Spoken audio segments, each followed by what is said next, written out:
What is evil? Right? Well, this is the thing about evil. The thing about evil is that evil is, at the end of the day, impotent. Evil cannot be successful without the good. Evil can produce nothing, do nothing, create nothing, build nothing, make nothing, unless aided by the good. What is evil? Evil is the irrational. Evil is the evasive. Evil is the anti-values. Evil is death and destruction. What is the good? The good is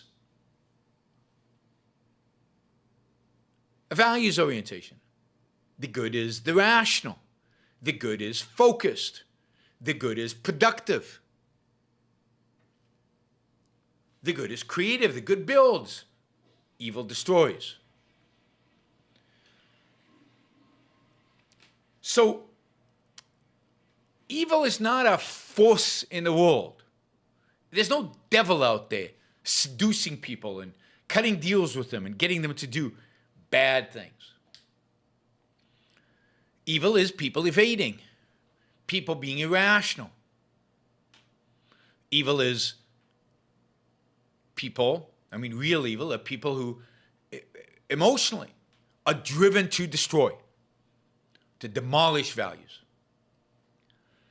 Now, the irrational does not have power. The irrational can't discover anything new. The irrational can't build anything of substance. The irrational can't plan, can't produce, can't create.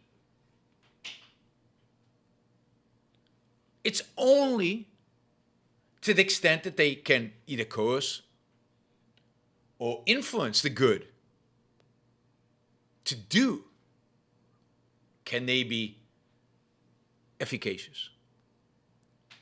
Valdrin says, well, what about Ellsworth Tui? By the way, you really should be using Super Chat to ask these kind of questions. Well, what about Ellsworth Tui?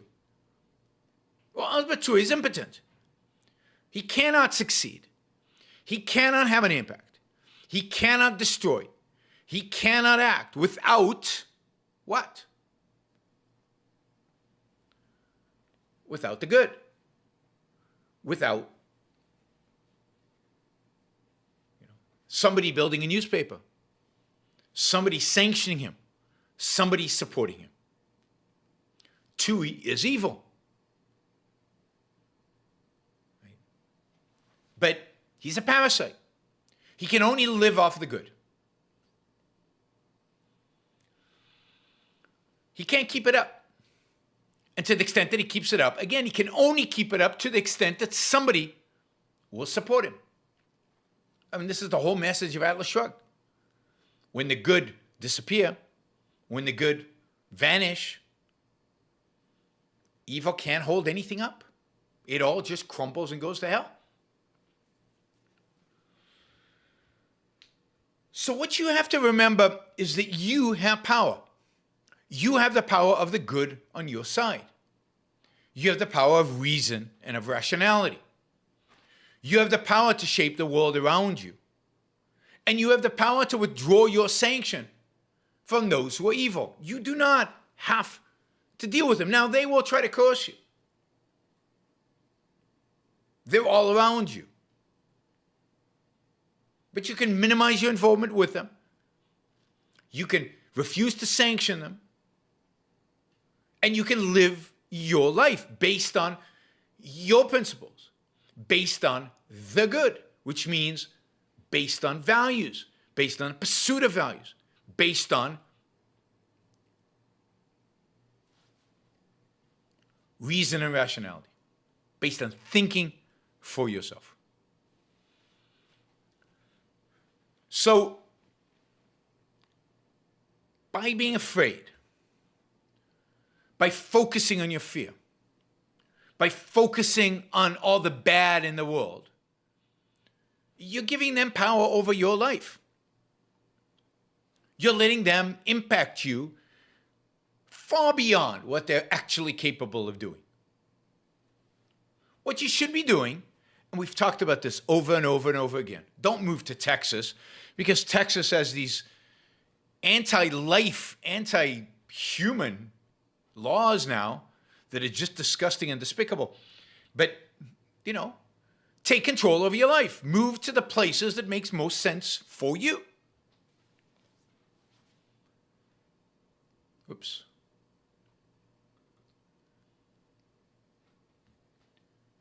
Focus your life, your thinking, your values on what is in your control.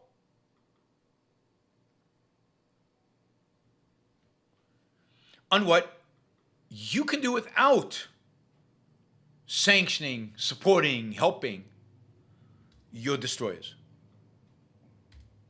Find good people and surround yourself with good people. People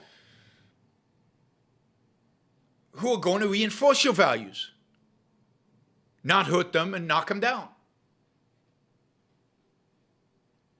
Don't let yourself get stuck in patterns of behavior that are destructive. And that includes people who are talking about move here, move there. It includes where you live.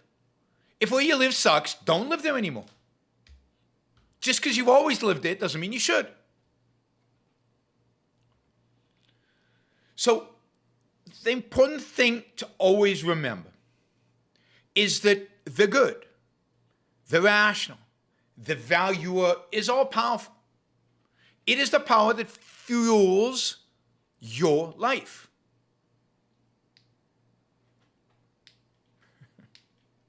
Wanda Freeman says, answer one free question if you get 75 likes now.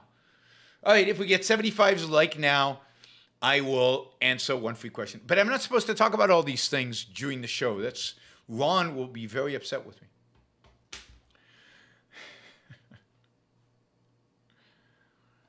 So I've said this many times. Don't focus so much on the world out there that you can't really control, that you can't do much about.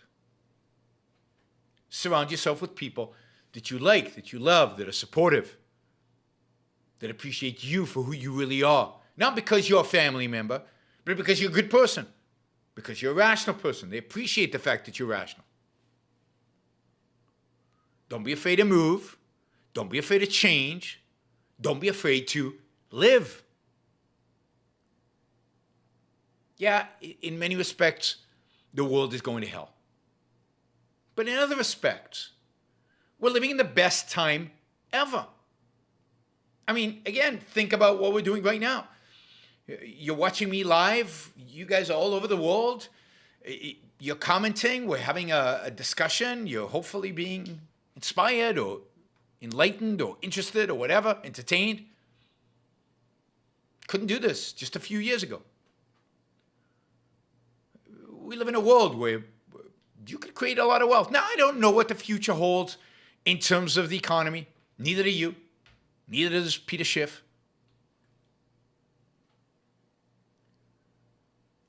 All you can do is control your life. You know, produce, create, build, invest, position yourself so whatever happens in the future, it won't be catastrophic.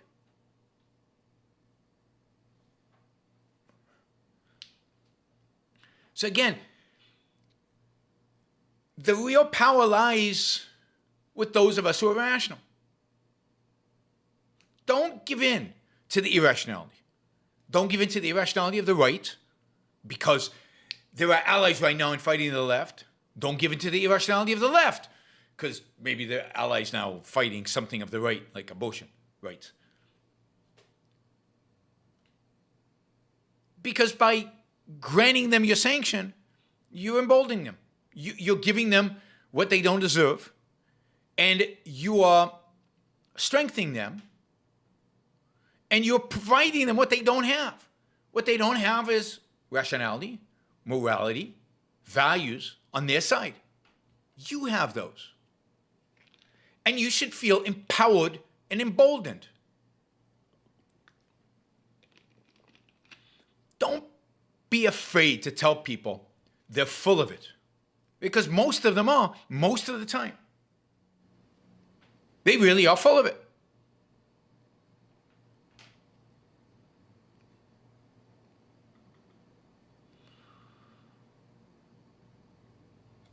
And your position is a rational position. I mean, if you hold it as a rational position, not just as Ayn Rand said so, Iran said so, something. But if you hold it as a rational position, don't be afraid of anybody. Speak up. Let them know. You don't have a duty to do that, but you'll feel good when you do it. It'll give you a sense that you're fighting, that you are standing up for the good, that you're not letting him override you, overtake.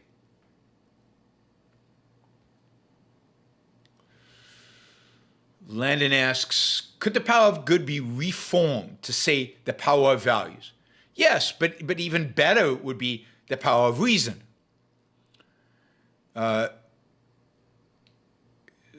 Landon says, this I got out of Greg's talk that the nature of evil is anti-values. Yes, but the nature of evil is, the consequence is anti-values, or the manifestation of it is anti-values, but it's anti-reason, it's anti-rationality, it's anti-reality, it's anti-nature, and as a consequence, it's anti-values.